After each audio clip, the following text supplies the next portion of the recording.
Doctor Saddam तबीबों की दुनिया का एक चमकता हुआ सितारा, जिनकी शोहरत दूर दराज तक फैली हुई थी। उनकी सबसे बड़ी खासियत यह थी कि वो हर मर्ज की जड़ तक पहुंच जाते थे। हर मरीज उन्हें उम्मीद की एक आखिरी किरण समझता था। एक शाम जब क्लिनिक बंद होने ही वाला था, दरवाजे पर किसी ने शिद्दत से दस्तक दी। सद्दाम ने दरवाजा खोला तो सामने एक अजीब व गरीब शख्स खड़ा था।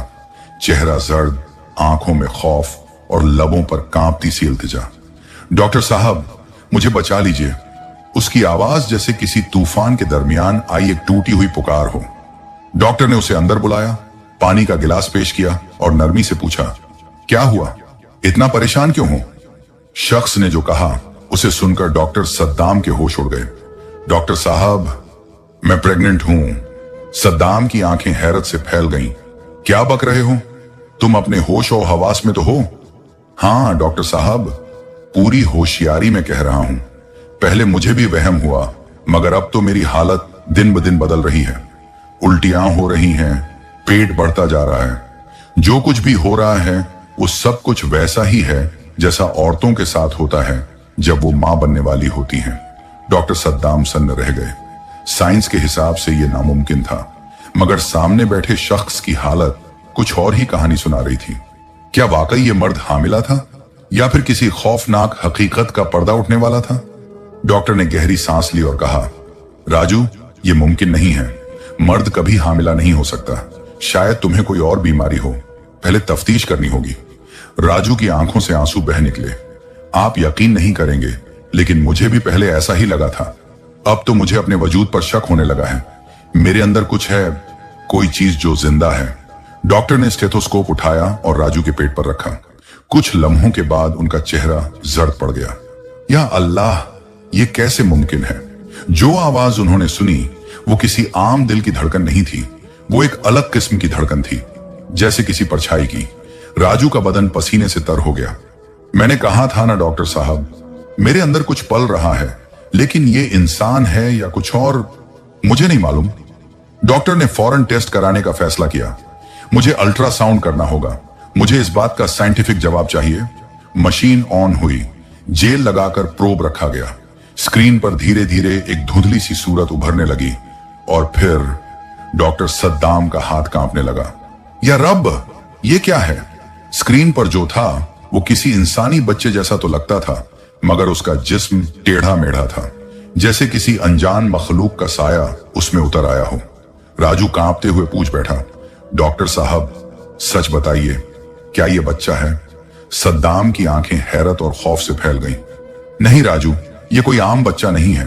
इसके हाथ पैर इंसानी बच्चों जैसे नहीं हैं और इसकी हरकतें जैसे ये किसी दूसरी दुनिया का वजूद हो। राजू ने कांपते हुए अपने पेट पर हाथ रखा। तो फिर ये क्या है? डॉक्टर ने रिपोर्ट उठाई, दिल थाम कर पढ़ी और फिर जो कुछ उसमें लिखा था उसने उनकी रूह को हिला दिया। इसके अंदर जो चीज है उसका जेनेटिक कोड इंसानों से मिलता जुलता तो है, मगर मुकम्मल तौर पर इंसानी नहीं। धड़कन की रफ्तार अजीब है, जैसे दो अलग अलग दिल एक साथ धड़क रहे हों, और ये चीज निहायत तेजी से बढ़ रही है। इंसानी हमल 9 महीने में मुकम्मल होता है, लेकिन ये कुछ हफ्तों में मुकम्मल हो सकता है। ये इंसान भी हो सकता है और नहीं भी। राजू डर के मारे उठ खड़ा हुआ। अगर ये इंसान नहीं है तो फिर क्या है? राजू की कांपती आवाज कमरे में गूंज उठी। डॉक्टर सद्दाम खामोश थे। उनके पास इस सवाल का कोई जवाब नहीं था। जो कुछ हो रहा था वो मेडिकल साइंस के हर उसूल से परे था, मगर इससे पहले कि वो कुछ सोच पाते, क्लिनिक के बाहर किसी के दरवाजा खटखटाने की आवाज सुनाई दी। खट खट खट। रात के 11 बज चुके थे। इतने देर को कोई मरीज नहीं आता। सद्दाम और राजू दोनों की सांसें अटक गईं। डॉक्टर ने हौसला बटोरते हुए दरवाजा खोला। बाहर एक औरत खड़ी थी, सिर से पांव तक काले बुर्के में लिपटी हुई। उसकी सांसें तेज थीं और आवाज कांपती हुई, डॉक्टर साहब, जो कुछ राजू के साथ हो रहा है मैं सब जानती हूं। डॉक्टर और राजू दोनों ही सख्त हैरानी में थे। डॉक्टर ने पूछा, तुम कौन हो? औरत ने नरमी से अपना नकाब हटाया। उसकी आंखें लाल थीं, जैसे कई रातों से नींद न आई हो। मेरा नाम नजमा है, उसने धीमे लहजे में कहा, और जो राजू के साथ हो रहा है वो मर्ज नहीं, एक बदला है। बदला? राजू की रूह कांप उठी।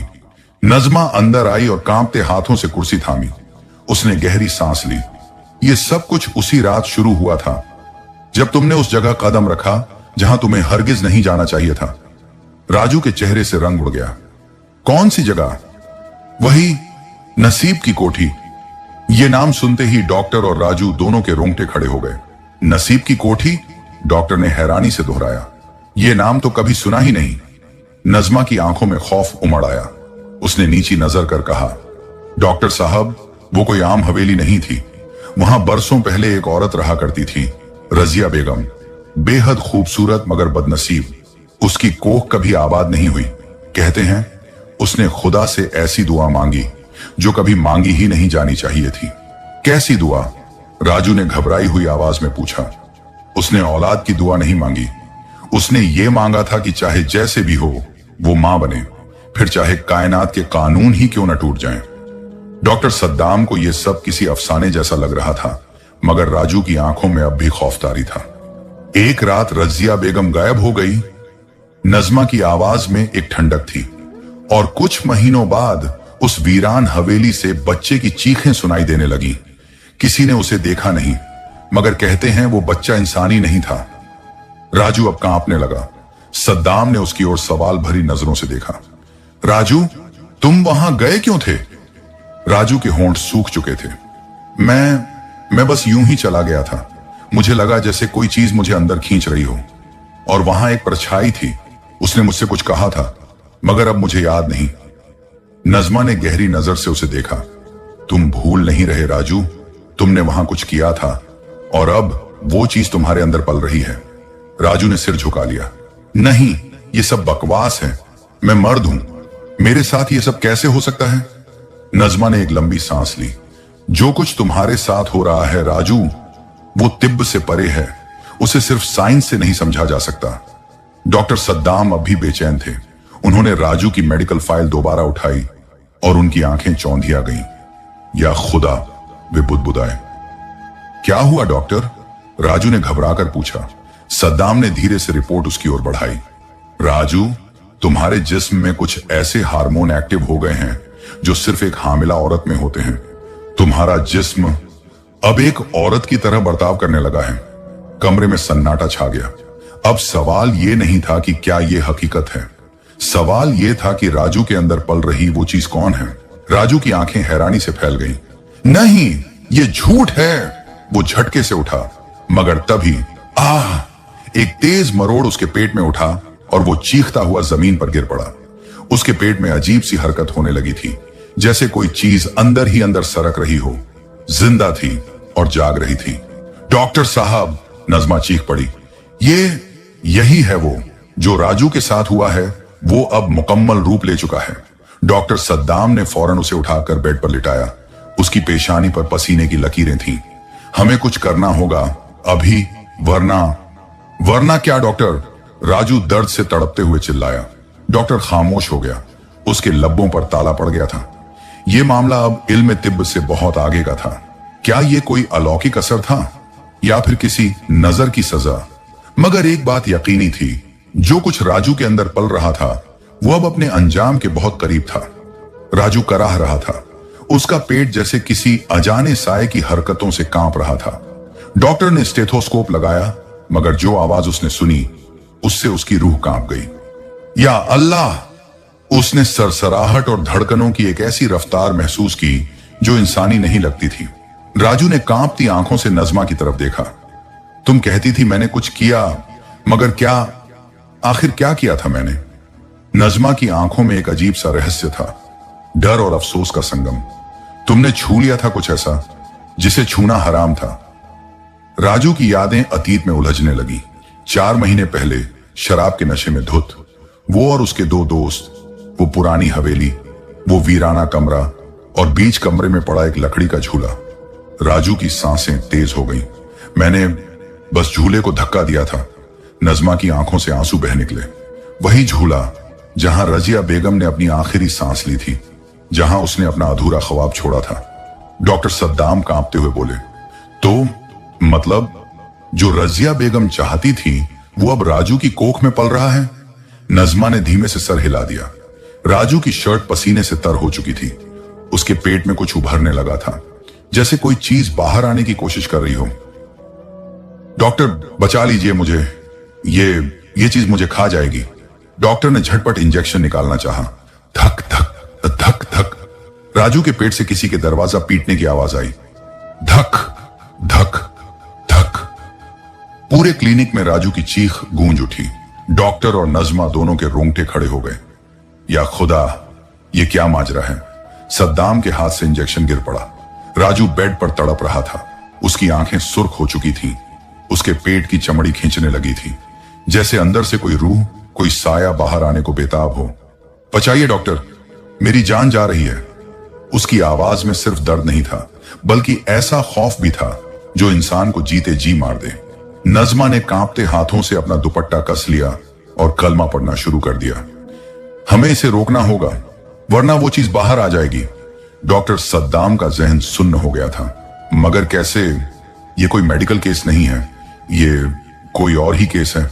धक धक धक धक। इस बार आवाज और जोर से गूंजी, जैसे अंदर से कोई जिंदा चीज दीवारें चीरकर बाहर आने वाली हो। राजू की आंखें उलट गईं, उसका जिस्म अकड़ने लगा। डॉक्टर, कुछ अंदर हिल रहा है। डॉक्टर ने घबराकर अल्ट्रासाउंड मशीन चालू की। स्क्रीन पर जो नजर आया उसने सबकी रूह जमा दी। एक नन्हा मगर हैबतनाक हाथ जो राजू के पेट के अंदर से स्क्रीन की तरफ बढ़ रहा था। नजमा ने कांपती आवाज में तिलावत शुरू कर दी। औजु बिल्लाहि मिन शैतानिर राजीम। राजू की आंखों से आंसू बहने लगे। डॉक्टर, ये मेरी जान ले लेगा, निकाल दो इसे। मगर अब डॉक्टर भी बेबस थे। ये लड़ाई अब इंसानी समझ के बाहर की थी। और फिर टप टप, राजू की नाक से खून टपकने लगा। उसके कानों से भी लाल बूंदें बहने लगी। क्लिनिक की दीवारें अब भी धक धक से गूंज रही थीं। नजमा की आवाज थरथरा रही थी। होंठ कांपते हुए बोले, अब बहुत देर हो चुकी है। जो भी अंदर है वो अब बाहर आने को है। डॉक्टर सद्दाम ने बेताबी से कुछ सोचने की कोशिश की, मगर तभी क्रैक। राजू का पेट अंदर से बुरी तरह हिला, जैसे किसी ने जोर से भीतर से ठोकर मारी हो। आह हा हा हा। राजू की दर्दनाक चीख से कमरा गूंज उठा। उसके पेट की चमड़ी के नीचे कुछ सरसराने लगा था। काली साया सी कोई चीज जो बाहर आने को बेताब थी। क्या वो बाहर आ जाएगी या राजू की जिंदगी अब यहीं खत्म हो जाएगी? राजू का जिस्म अकड़ चुका था। पेट की चमड़ी के नीचे साफ साफ हलचल दिख रही थी। डॉक्टर सद्दाम ने घबराकर स्केलपेल उठाया। हमें इसे फौरन रोकना होगा, वरना धड़ाम। अचानक क्लिनिक की सारी लाइट्स बंद हो गईं। अब सिर्फ एक ही आवाज थी, राजू की तड़पती हुई सांसें। नजमा ने घबराकर या अल्लाह कहा और उसकी नजरें अब भी अल्ट्रासाउंड स्क्रीन पर जमी थीं। मगर जो उसने वहां देखा उससे उसकी रूह तक जम गई। स्क्रीन पर अब सिर्फ हाथ नहीं था, वो हाथ और बड़ा हो गया था। और अब वहां एक चेहरा भी था, एक झुर्रियों से भरा हुआ अजीब व गरीब चेहरा, जिसकी आंखें कोयले जैसी स्याह थीं और वो सीधा नजमा की आंखों में झांक रहा था। नहीं नहीं, ये मुमकिन नहीं। नजमा हकलाकर पीछे हट गई। डॉक्टर सद्दाम ने टॉर्च जलाने की कोशिश की, मगर अफसोस बैटरी मर चुकी थी। राजू के शरीर में एक जोरदार झटका आया। उसका पेट अब इस कदर उभर आया था कि लग रहा था जैसे किसी भी लम्हे फटकर कुछ बाहर निकल आएगा। डॉक्टर सद्दाम हिम्मत करके पास जाने ही वाला था कि तभी राजू की आंखें पूरी तरह सफेद हो गईं। उसके होंठ फड़फड़ाए और एक अजीब सी आवाज निकली, मां, मैं आ रहा हूं। नजमा और डॉक्टर सद्दाम के जिस्म में खून जम गया। राजू की गर्दन धीरे धीरे पीछे लुढ़क गई। उसकी सांसें थमने लगी। नहीं राजू, होश में आओ। डॉक्टर सद्दाम ने उसे जोर से हिलाया, मगर राजू का जिस्म अब ठंडा पड़ चुका था। क्या वो मर रहा था या कुछ और हो रहा था? फट! राजू के पेट की चमड़ी पर एक लंबी दरार पड़ गई। अंदर से कुछ बाहर झांकने लगा। दरार गहरी होती चली गई और फिर एक अजीब सिकुड़ा हुआ हाथ धीरे धीरे बाहर आने लगा। उसकी उंगलियां काली, टेढ़ी मेढ़ी और नुकीले नाखूनों से भरी थीं। नजमा की सांसें थम गईं। या अल्लाह, ये इंसान नहीं है। डॉक्टर सद्दाम ने कांपते हुए राजू की नब्ज टटोली, मगर अब उसका जिस्म बेहिस हो चुका था। राजू, होश में आओ। मगर उसकी आंखें अब भी सफेद थीं, जैसे उसकी रूह कहीं और जा चुकी थी। कमरे में अचानक एक खरखराहट गूंजी, एक घुटी घुटी सी आवाज जो किसी दूसरी दुनिया से आ रही थी। और अब वो हाथ पूरी तरह बाहर आ चुका था। उसके साथ एक सिर भी झांक रहा था, मगर वो सिर इंसानी नहीं था। झुर्रियों से भरा चेहरा, एक बुढ़िया जैसा, मगर आंखों में जिंदगी का नामो निशान नहीं। नजमा चीख पड़ी, ये तो रजिया बेगम है। डॉक्टर सद्दाम के रोंगटे खड़े हो गए। राजू का जिस्म अब पूरी तरह ठंडा था, मगर जो कुछ अंदर से बाहर आ रहा था वो किसी अधूरी रूह का अधूरा वजूद लग रहा था। अचानक कमरे की लाइट्स दोबारा जल उठी और उसी लम्हे सब कुछ खामोश हो गया। राजू बेहोश पड़ा था। उसका पेट बिल्कुल वैसा था जैसे कुछ हुआ ही ना हो। नजमा और डॉक्टर सद्दाम ने एक दूसरे की तरफ हैरानी और खौफ से देखा। क्या वो चीज वापस चली गई? डॉक्टर सद्दाम ने हड़बड़ा कर कहा। नजमा ने कांपते हुए राजू की तरफ देखा। राजू अब भी बेहोश था, मगर उसके होंठों पर थी एक हल्की सी मुस्कान। खत्म नहीं हुआ। नजमा की आवाज कांप रही थी, ये अब भी कहीं अंदर जिंदा है। डॉक्टर सद्दाम ने माथे से पसीना पोंछा। अगर वो पूरी तरह बाहर नहीं आई तो अब राजू के साथ क्या होगा? धीरे धीरे राजू की आंखें खुली। कमरे में हल्की रोशनी थी और माहौल में अजीब सा सन्नाटा। डॉक्टर और नजमा सांस रोके उसकी तरफ देख रहे थे। राजू, तुम ठीक हो? नजमा ने धीमे से पूछा। राजू ने उनकी तरफ देखा और धीरे से मुस्कुराया। हां, मैं ठीक हूं। मगर उसकी आवाज में कुछ अजीब था, कुछ बिल्कुल अलग। डॉक्टर सद्दाम ने उसकी आंखों में झांका और फिर एक सवाल उभरा, क्या वो अब राजू है या कोई और? अब राजू का चेहरा पहले से कहीं ज्यादा जर्द लग रहा था। उसकी आंखों के नीचे गहरे काले सायों ने घर कर लिया था और सबसे खौफनाक बात, उसकी आंखों की पुतलियां अब हल्की सुर्खी ओढ़ चुकी थी। राजू, तुम्हें कुछ याद है? डॉक्टर सद्दाम ने घबराई हुई आवाज में पूछा। राजू ने सिर झुकाया, जैसे किसी पुरानी याद को पकड़ने की कोशिश कर रहा हो। फिर धीरे से बोला, वो आ चुकी है। नजमा और डॉक्टर सद्दाम का खून सुन्न पड़ गया। कौन? राजू ने अपनी हथेली धीरे धीरे खोली। हथेली के ठीक बीचों बीच एक अजीब सी स्याह नकश उभर रही थी, जैसे किसी ने उसकी खाल के नीचे काली स्याही का झर भर दिया हो। रजिया बेगम अब मुझ में है। नहीं, नजमा घबराकर चीख उठी, ये नाम मत लो, वो औरत मर चुकी है। राजू ने उसकी तरफ देखा। उसकी हल्की मुस्कान अब ठंडी हंसी में तब्दील हो चुकी थी। मर चुकी थी, लेकिन मैंने उसे छू लिया था। मैंने उसका झूला हिला दिया था और अब वो मेरी रगों में बह रही है। डॉक्टर सद्दाम बुरी तरह कांप गया। नहीं, ये सिर्फ दिमागी असर है। हमें तुम्हारे कुछ और टेस्ट करने होंगे। मगर उससे पहले कि वो कुछ करता, राजू सीधा उठकर बैठ गया। अब मेरी टेस्टिंग का कोई फायदा नहीं, डॉक्टर। उसकी आवाज में अब एक अजनबी सिहरन थी, क्योंकि अब मैं सिर्फ राजू नहीं हूं। नजमा की आंखों से आंसू गिरने लगे। नहीं, हम तुम्हें इससे निकालेंगे, हम तुम्हें बचाएंगे। मगर राजू ने गहरी सांस ली और हल्की मुस्कान दी। अब देर हो चुकी है, वो अंदर आ चुकी है और अब मैं इस दुनिया को वैसे देखता हूं जैसे वो देखती थी। डॉक्टर सद्दाम ने कांपते हुए राजू के चेहरे की तरफ देखा। राजू के होंठ हिल रहे थे, मगर आवाज अब किसी बूढ़ी औरत की थी, ठंडी, खौफनाक, बेजान। अब इस खेल की असली शुरुआत होने वाली है। नजमा और डॉक्टर सद्दाम जैसे जम गए हों। यह राजू की आवाज नहीं है, डॉक्टर सद्दाम बुदबुदाया। राजू की आंखों में अब लाल चमक थी और उसका चेहरा धीरे धीरे बदलने लगा था। उसके होंठों पर ठंडी हंसी थी और उसकी सांसें अब इंसानी नहीं लग रही थी, धीमी, भारी और किसी और की। राजू, तुम वही हो ना? नजमा ने कांपते हुए पूछा। राजू ने सिर झुका लिया। मैं हूं और नहीं भी हूं। डॉक्टर सद्दाम ने नजमा की तरफ देखा। हमें इसे रोकना होगा, किसी मौलवी को बुलाओ, जल्दी। मगर तभी धड़ाम, कमरे का दरवाजा अपने आप जोर से बंद हो गया। नजमा चीख पड़ी, या खुदा, ये क्या हो रहा है? डॉक्टर सद्दाम ने दौड़कर दरवाजा खोलने की कोशिश की, मगर अब वो अंदर से लॉक हो चुका था। राजू ने धीरे धीरे सिर उठाया। अब उसकी आंखें पूरी तरह सुर्ख थीं। उसकी उंगलियां और ज्यादा काली, झुलसी हुई और किसी राख सी चीज से ढकी लग रही थी। अब खेल शुरू हो चुका है। राजू ने हल्की मुस्कान के साथ अपने पेट पर हाथ फेरा। वो पूरी तरह बाहर नहीं आई, लेकिन अब वो पूरी तरह अंदर भी नहीं है। अब मैं दो जहां के दरमियान हूं। कमरे में हल्की हल्की सरसराहट गूंजने लगी। नजमा ने चारों तरफ नजरें दौड़ाई। डॉक्टर, मुझे बहुत डर लग रहा है। डॉक्टर सद्दाम की रूह भी कांप रही थी, मगर तभी उसके होंठ अपने आप हिलने लगे और एक ठंडी डरावनी आवाज गूंजी। अब तुम मुझे नहीं रोक सकते। नजमा की आंखों में खौफ और मोहब्बत दोनों था। वो उसके पास जाने लगी, मगर